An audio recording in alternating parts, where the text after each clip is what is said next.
in the dead of winter, as snow blanketed the forests of northern Europe and temperatures plunged to -40 degrees. A small nation stood face to face with one of the most powerful armies in the world.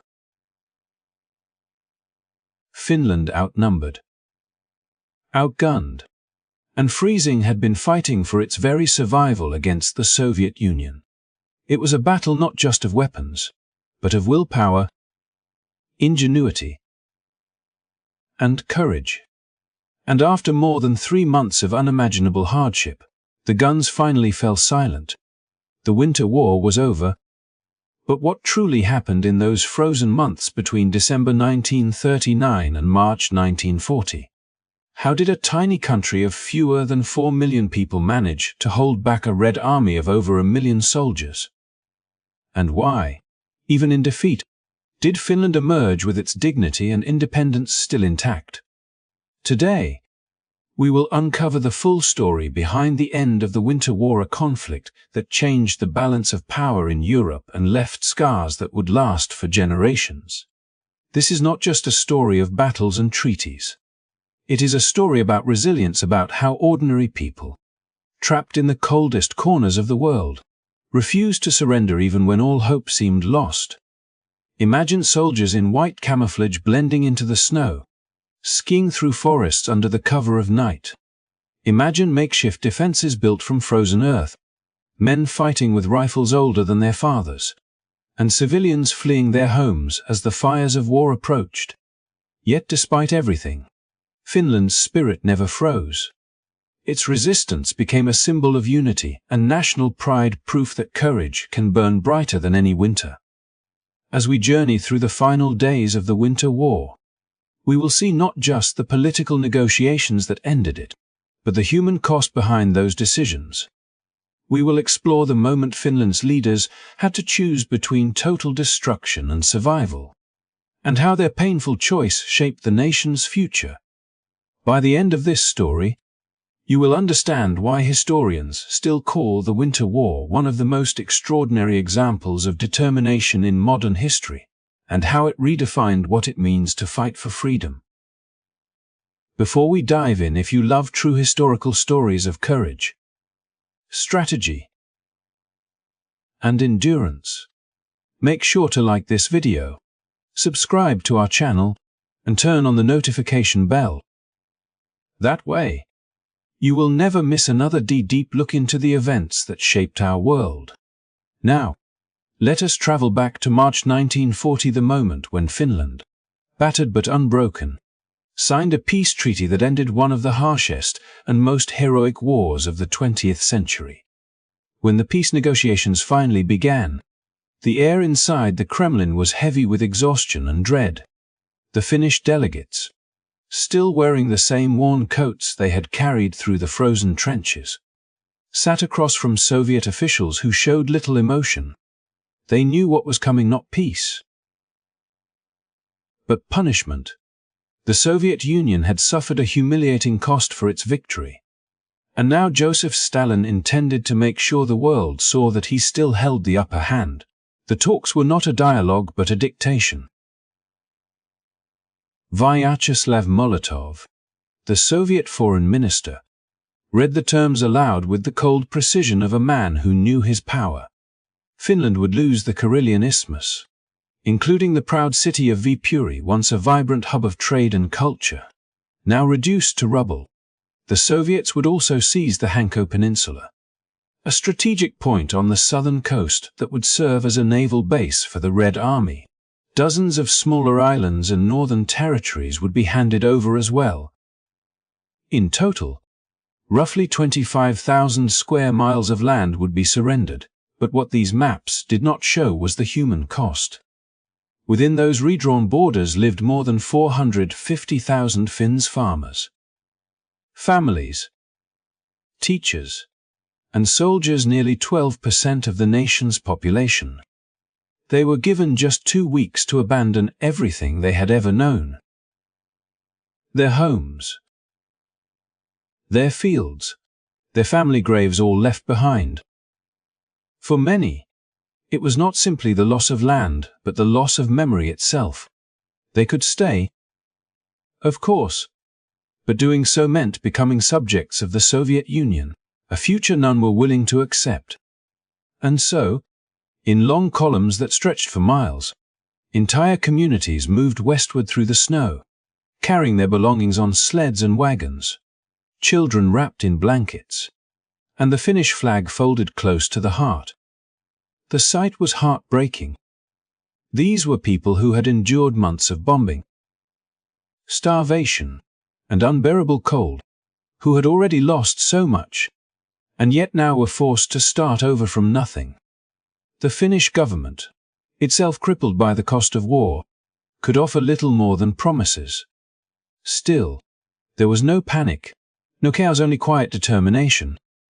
It was the same spirit that had carried the soldiers through the battles of Suomussalmi and Tapio, the same pride that had allowed a small nation to stand against an empire. For the Soviet Union, the treaty was both a triumph and a tragedy. Yes, Stalin got what he wanted on paper, the border pushed farther from Leningrad, and the strategic coastlines secured, but the price was staggering. Hundreds of thousands of Soviet soldiers had perished, frozen or buried in the forests of Karelia, and the Red Army's reputation had been shattered. Internationally, the Winter War exposed the weakness of a force that had once seemed unstoppable. Even inside the Soviet ranks, many officers whispered that they had gained enough ground only to bury their dead. Meanwhile, across Europe, the world watched in uneasy silence. In London and Paris, leaders who had once spoken of aiding Finland quietly turned away. They had seen an opportunity to send troops through Norway and Sweden under the guise of helping Finland, while in truth aiming to control the flow of iron ore that Germany relied upon. But the Finnish surrender ended that chance. In the end, no Allied soldiers ever reached Finnish soil, and the promises of assistance faded like smoke in the northern wind. In Helsinki, the mood was somber but not broken. Prime Minister Risto Ryti and Commander Carl Gustaf Mannerheim addressed the nation with honesty and restraint. They told the people that Finland had done all it could, that it had fought with honor, and that survival itself was now the greatest victory. "We stand unconquered," Mannerheim said, his words steady even as the ink on the treaty dried. For him, this peace was not surrender but endurance, a way to ensure that the Finnish flame, however dimmed, would not be extinguished. As spring thawed the battlefields, the reality of loss became impossible to ignore. Towns that had once been alive with laughter were now ghostly and silent, their windows shattered, their streets lined with debris. Yet amid the ruins, stories of heroism lingered. Villagers told of soldiers who held their ground to the last bullet, of nurses who refused to abandon the wounded, of families who burned their homes rather than let the enemy take them. These stories became the seeds of national memory, retold again and again in the years that followed, a reminder that even in defeat, Finland had preserved something far more valuable than land. The map of Europe had changed once again, but something deeper had shifted as well. The world had witnessed a paradox. A small country that had lost the war but won respect, and a superpower that had claimed victory but revealed its vulnerability. The Winter War taught a bitter truth about strength, that it is not measured by territory gained, but by the endurance of the human spirit. And as Finland mourned its losses and began to rebuild, its people carried forward a quiet pride, a belief that courage and unity could withstand even the coldest storms of history. By late February 1940, the landscape of Finland had become a graveyard of frozen hopes. The forests that once shielded soldiers were now silent, filled only with the echo of distant artillery and the groan of collapsing shelters buried under snow. The Finnish army, exhausted beyond imagination, was still standing, but barely. Men who had been fighting for months without rest now clutched their rifles with trembling hands. Ammunition was running dangerously low, food was scarce, and the endless cold seemed to gnaw at the very bones of every man who still drew breath.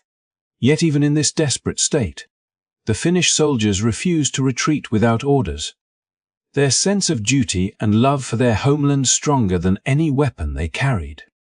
Commander-in-Chief Carl Gustaf Mannerheim, a man of calm strength and quiet pride, saw what his soldiers endured. He had once hoped that sheer determination might overcome the impossible odds. But now he faced a cruel truth. Finland was fighting not only an army but time itself. Each passing day without ammunition meant another position lost, another village burned, another family driven from their home. Reports from the front grew more dire by the hour. At the Tapil line, men fought with whatever they could find: captured Soviet rifles, homemade grenades, even hunting weapons brought from their villages. Artillery shells were rationed to a handful per day, and still the Soviets came in waves, their numbers seemingly endless. Despite their incredible courage, Finland's army was collapsing under the sheer weight of the Red Army's might. Soviet tanks rolled over defensive lines that had been held for months, and entire units vanished in the snow. Overwhelmed by superior firepower, Mannerheim could read the inevitable in every report he received. The men were running out of everything: ammunition, energy, and hope. But surrender was not a word Finland would accept easily. The government debated for days, torn between pride and survival. Prime Minister Risto Ryti and President Kysti Kallio knew what the loss of land would mean. Yet they also understood that continued fighting would mean the death of the nation itself. Messages from the front were filled with pleas for help that would never come. The Allies had promised support, but no ships arrived. Britain and France, tangled in their own indecision, spoke of aid while doing nothing. Sweden,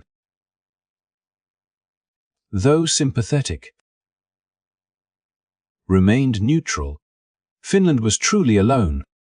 And so, in the freezing darkness of early March, the leaders gathered once more, their faces drawn and pale. They understood the unbearable choice before them: to fight to the last man and let the nation perish, or to accept the Soviet terms and preserve what little could still be saved. It was not a decision of cowardice, but of survival. When the order finally came to prepare for peace, many soldiers at the front refused to believe it. To them, every trench, every forest trail had been paid for in blood. The idea of giving up the land they had defended with their lives felt like betrayal. Yet as the news spread, exhaustion replaced anger. They had done all that could be done. They had stood against overwhelming odds and proved to the world that Finland's spirit could not be crushed. Some cried silently in the snow. Others stared blankly at the horizon, unable to imagine what peace would even look like after so much suffering. On March 13th, 1940, at 11:00, the guns finally fell silent. The winter war was over. The last shells had been fired, the last orders given. Across the front lines, soldiers on both sides stood in eerie stillness, the silence almost too heavy to bear.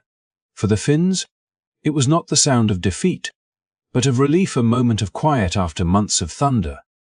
Mannerheim's final message to his troops was simple and dignified. They had fought with honor. They had fulfilled their duty. And though peace came at a terrible cost, the nation had survived. Back in Helsinki, as the treaty was signed, the atmosphere was both solemn and resolute. The leaders who signed it did so not out of weakness, but out of love for their people. They had seen the faces of the refugees, the children walking barefoot through the snow, the mothers clutching what little they could carry. They knew that peace, however bitter, was the only way to give those people a future.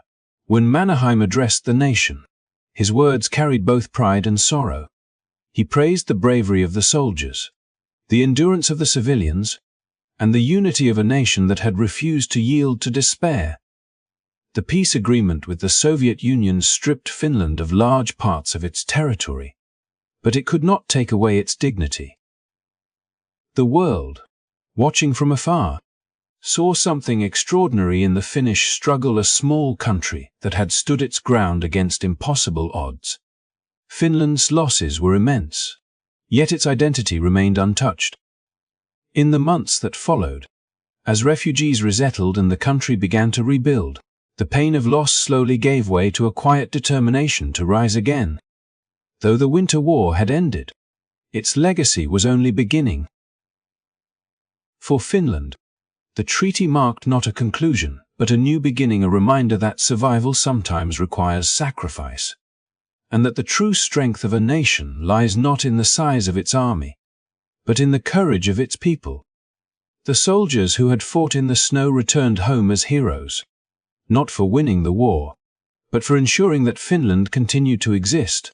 And in that frozen silence of March 1940, as the first signs of spring melted the snow, Finland stood battered but unbroken, a nation that had traded land for life, and defeat for the right to endure. As the bitter winds of March swept across the Finnish landscape, far beyond its snow-covered forests, governments in London and Paris wrestled with their own sense of urgency and opportunity. The plight of Finland, battered by the relentless advance of the Soviet forces, had caught the attention of Britain and France not merely as an act of sympathy, but as a strategic chess move in the unfolding war across Europe. Leaders in both capitals understood that Finland's desperate struggle could be used as a lever, a reason to intervene in Scandinavia under the guise of aid, while simultaneously protecting their own industrial lifelines. Iron ore, the lifeblood of Germany's war machine, flowed through Swedish ports and Norwegian harbors, and the Allies feared that allowing the Germans uninterrupted access would tip the balance irreversibly in Hitler's favor. Yet the idea of intervention was far more complicated than it appeared on paper. Ministers debated routes, troop numbers, and logistics, imagining the movement of soldiers across the snowbound landscapes of Norway and Sweden, territories fiercely neutral and unprepared for the intrusion of foreign armies. The plan, codenamed Wilford, envisioned landing forces at Narvik to seize the iron ore shipments and then advancing inland towards Sweden, establishing a foothold that could block the Germans while ostensibly assisting Finland. Within the corridors of power, there were conflicting visions. Some hoped that a bold move would demonstrate Allied resolve, while others worried that any misstep could provoke a broader conflict that Britain and France were scarcely prepared to fight. Across the North Sea, officers mapped supply lines and the movements of German patrols, calculating risks with the precision of accountants rather than generals. For no one wanted to misjudge the consequences. The political narrative, however, was carefully framed for public consumption. In Parliament, leaders spoke passionately of aiding a small nation in its darkest hour, painting Finland as a symbol of courage and resilience that deserved the world's support. Behind doors, the reality was more pragmatic, even cynical. The Finnish plea for help provided the perfect pretext for operations that had less to do with humanitarian aid and more to do with denying the Germans their vital resources. Despite these elaborate plans, there remained a critical question. Would the Finns even want this help? Messages sent to Helsinki, intercepted and carefully considered, revealed a nation proud but exhausted. Finnish leaders, aware of the scale of devastation in their towns and the exhaustion of their troops, recognized the value of sovereignty and the risk of foreign troops marching through their homeland.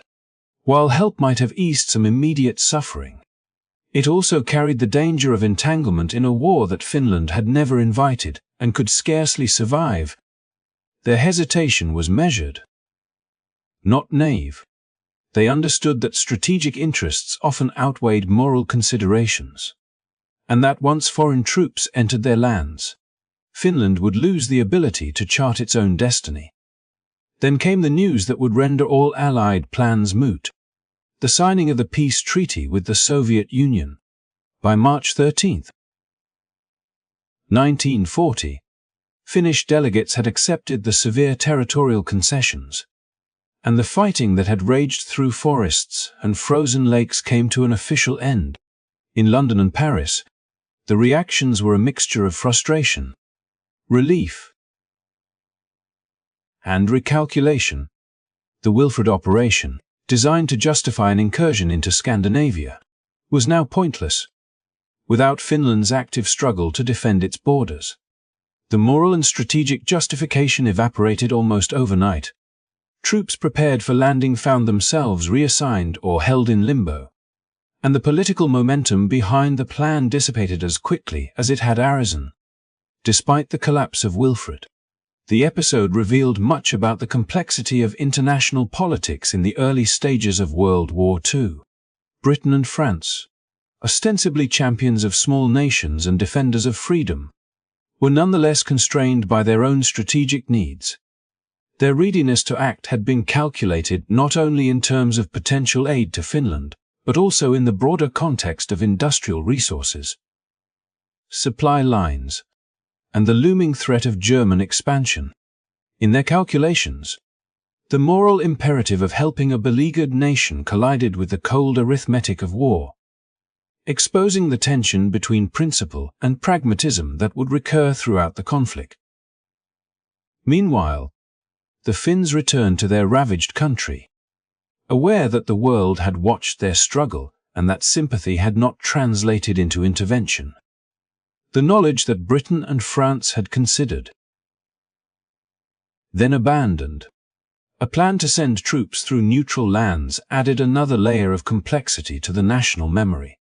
Finland had survived, but only by navigating a treacherous landscape of diplomacy, exhaustion, and impossible odds. The lesson was stark. In global conflicts, the actions of powerful nations are guided as much by self-interest and strategy as by compassion, and the fate of smaller countries often hinges on their own resilience more than on outside aid. In retrospect, the episode of Allied planning and withdrawal illustrates the delicate balance of war, where every decision carries cascading consequences. The iron ore routes that had motivated the British and French planners remained vital to Germany. But for a moment, Europe's powers had considered reshaping the map under the pretense of helping a tiny northern nation. The Finnish people, scared by battles, displacement, and harsh winter conditions, had survived not because of foreign armies, but because of their own endurance, leadership, and unyielding spirit. As Europe braced for the wider conflagration that would follow, the Winter War and the aborted Allied plans served as a vivid lesson in the interplay of courage, strategy, and the often unpredictable currents of international politics, demonstrating that survival and sovereignty frequently depend more on determination than on distant promises of help. The human cost of the Winter War was staggering. A harsh reckoning that left no corner of Finland untouched and exposed the frailty hidden behind the might of the Soviet Union. In just over 3 months of relentless fighting, the small Finnish nation had sacrificed some 25,000 soldiers, a number that represented more than 2% of its entire population, an almost unimaginable toll for a country of fewer than 4 million people. Each loss carried a weight far beyond statistics. Sons who would never return to their mothers, fathers whose children would grow up in their absence, and entire communities whose fabric was permanently altered. The battlefields themselves became silent witnesses to this suffering, littered with the remnants of artillery, burnt-out vehicles, and frozen bodies, a grim testament to the courage and determination of men who fought against overwhelming odds. Even as Finland mourned, the toll on the Soviet side was far greater in absolute terms. Conservative estimates suggest that as many as 250,000 Red Army soldiers perished in the snow and ice, an extraordinary number for a nation accustomed to projecting strength and power. The disparity between these figures was not only a reflection of the tenacity of Finnish resistance, but also a revealing symptom of internal weaknesses within the Red Army itself. Stalin's purges of the late 1930s had left deep scars. stripping the military of experienced officers, replacing them with men whose loyalty was valued more than their competence. The results were catastrophic in combat, with poor planning, miscommunication, and failed maneuvers leading to staggering losses that could have been avoided under more seasoned leadership. Accounts from the front painted a vivid picture of the challenges faced by Soviet troops. Entire regiments froze in the forests, or were cut down by ambushes meticulously orchestrated by Finnish units familiar with their harsh environment. Ski troops moved silently through the snow, striking and vanishing before the Red Army could regroup, leaving confusion and panic in their wake. Tanks bogged down in frozen lakes or became easy targets for Finnish artillery. Supply lines stretched beyond reason, with soldiers starving and ill-equipped for the extreme cold. In contrast to the smaller, well-prepared Finnish forces, the Soviet troops suffered not only from the enemy but from their own logistical failures and strategic miscalculations. Despite the enormous losses, Stalin's regime would not acknowledge the full extent of the suffering. Official figures understated casualties, and returning prisoners were often treated with suspicion, sent to labor camps to reflect on their perceived failures. Yet even in these grim accounts, the resilience of ordinary Soviet soldiers emerged, men who endured the same brutal weather and relentless Finnish attacks, many of whom fought bravely despite incompetent leadership and impossible conditions. Their stories, often overshadowed by the political machinations of the time, remain an essential part of the narrative, highlighting that the tragedy of war transcends national borders and political ideologies. For Finland, the staggering ratio of casualties underscored both the intensity of their defense and the vulnerability of small nations in the face of overwhelming force. The nation's loss was deeply personal, felt in every village, school, and family home. Entire generations were marked by the absence of fathers, brothers, and sons. Yet the collective spirit of the people endured. Commander Mannerheim and other leaders emphasized that the significance of their struggle was not in avoiding loss but in the manner in which it was endured. Each soldier who fell, each wound suffered, was woven into a broader tapestry of national resilience that would define Finland's identity for decades to come. Historians have long noted the paradox revealed by the Winter War. The Red Army, vast and seemingly invincible, was hampered not only by the geography and climate of Finland but by internal weaknesses that stemmed from political terror and purges. Decisions made far from the front lines, in offices filled with fear and suspicion, had a direct and deadly impact on the ground. Commanders were often hesitant to act independently, fearing repercussions, while indecisive orders filtered down to troops who had no choice but to follow them blindly. In this way, the suffering of Soviet soldiers was compounded by a system that valued ideology over competence, turning what could have been a straightforward campaign into a prolonged and costly disaster. The scale of human loss, viewed alongside the extraordinary tenacity of the Finnish forces, elevated the Winter War into a story of paradoxical heroism. Finland, a nation small in numbers but vast in determination, inflicted devastating losses on an enemy 10 times its size, demonstrating that strategy, courage, and knowledge of one's environment could offset overwhelming numerical superiority. Meanwhile, the Red Army, despite its vast resources, revealed that sheer size could not compensate for a lack of preparation, leadership, and adaptability. This juxtaposition became a lasting lesson in military history, illustrating how the human element, morale, ingenuity, and resilience can decisively influence the outcome of war, even against seemingly insurmountable odds. As the snow melted and the fighting ended, the cost of survival became evident in every corner of Finland. Families mourned their dead, villages rebuilt slowly amid the ruins, and the nation carried forward the memory of sacrifice with solemn pride. The heavy toll on both sides served as a stark reminder that war is never a matter of numbers alone, and that even the mightiest armies can falter when confronted with courage, preparation, and the indomitable will to endure. In the end, the Winter War was not merely a conflict over territory, but a testament to the human capacity to confront overwhelming adversity, to endure unimaginable loss, and to emerge, if battered, with dignity intact. As the ink dried on the peace treaty in March 1940, a heavy silence settled over Finland, one that carried the weight of months of unimaginable hardship, relentless fighting, and bitter sacrifice. The Winter War was officially over, and though the country had surrendered significant territory, the Karelian Isthmus, Viipuri,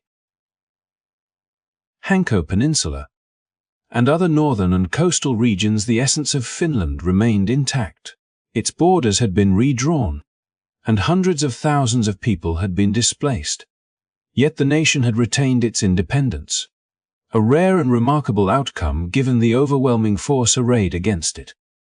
For the Finnish people, the loss of land was profound, but the preservation of sovereignty and dignity was a triumph far greater than any map could capture. The story of Finland's resistance would resonate far beyond its snowbound forests and frozen lakes. Across Europe and the wider world, nations took note of a small country that had stood resolute in the face of a superpower, demonstrating that courage, strategy, and unity could sometimes outweigh sheer numbers. It was not just the military victories that impressed observers, but the way Finland fought with ingenuity, determination, and an unwavering commitment to its homeland. Finnish soldiers, often outnumbered 10-1, had utilized every advantage the terrain offered, from dense forest to frozen waterways, to slow and inflict severe losses on the Red Army.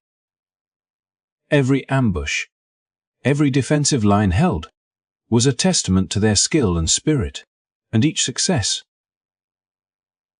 however fleeting, sent ripples of respect across the globe. Commander Carl Gustaf Mannerheim, in his farewell order to the Finnish army, captured the essence of this remarkable campaign with clarity and gravitas. Addressing men who had endured 14 weeks of brutal combat without rest, facing an enemy whose strength only grew despite terrible losses, he honored their courage and perseverance. After 16 weeks of bloody combat, with no rest by day or night, our army stands unconquered before an enemy whose strength has grown in spite of terrible losses. He declared. These words, more than a mere summary of events, were a recognition of what Finland had achieved against all odds, a demonstration that a small nation, armed with unity, strategy, and courage, could face a global superpower and emerge with its spirit unbroken. Mannerheim's speech also emphasized the moral debt Finland owed to itself and to its people. He highlighted how the army, though vastly inferior in numbers and equipment, had inflicted serious defeats on a powerful enemy, proving that determination and skill could impose limits on even the mightiest force. But beyond military success, he celebrated the resilience of the Finnish population, the civilians who endured evacuations, harsh winters, and the loss of their homes with unwavering resolve. Their ability to resist despair, to rebuild, and to support one another under such extreme conditions was a reflection of the nation's broader strength. It was a vivid reminder that a country's endurance is not measured solely by its soldiers on the battlefield, but by the collective courage of its people. The international community, too, recognized Finland's remarkable stand, while the Allies had hesitated, unable or unwilling to offer effective assistance. The story of Finnish resistance became a symbol of defiance, inspiring admiration and respect across continents. Newspapers and journals highlighted the extraordinary bravery and resilience of a nation that, despite its size, had commanded the attention of the world. This recognition was not merely ceremonial. It shaped Finland's post-war identity, cementing a legacy that would influence generations to come. The world saw that while land could be lost, honor, reputation, and sovereignty could be preserved through courage and unity. As Finland faced the daunting task of rebuilding and resettling hundreds of thousands of displaced citizens, the lessons of the Winter War remained ever present. Communities came together to reconstruct homes and lives, aided by a national spirit that had been tempered in the harshest of trials. Schools reopened, towns slowly regained their vitality, and the Finnish people carried forward a collective memory of perseverance and endurance. The war had exacted a staggering toll, but it had also forged a sense of shared identity, one that emphasized that survival was not just about defending territory, but about sustaining a nation's character and values. For the soldiers who had fought and for the families who had endured displacement and loss, the end of the Winter War was both an ending and a beginning. It was a moment to mourn those lost, to honor the sacrifices made, and to reflect on the resilience that had preserved the nation. But it was also a moment to look forward, to rebuild stronger, and to ensure that the lessons learned in the frozen forests of Karelia would guide Finland in the uncertain years ahead.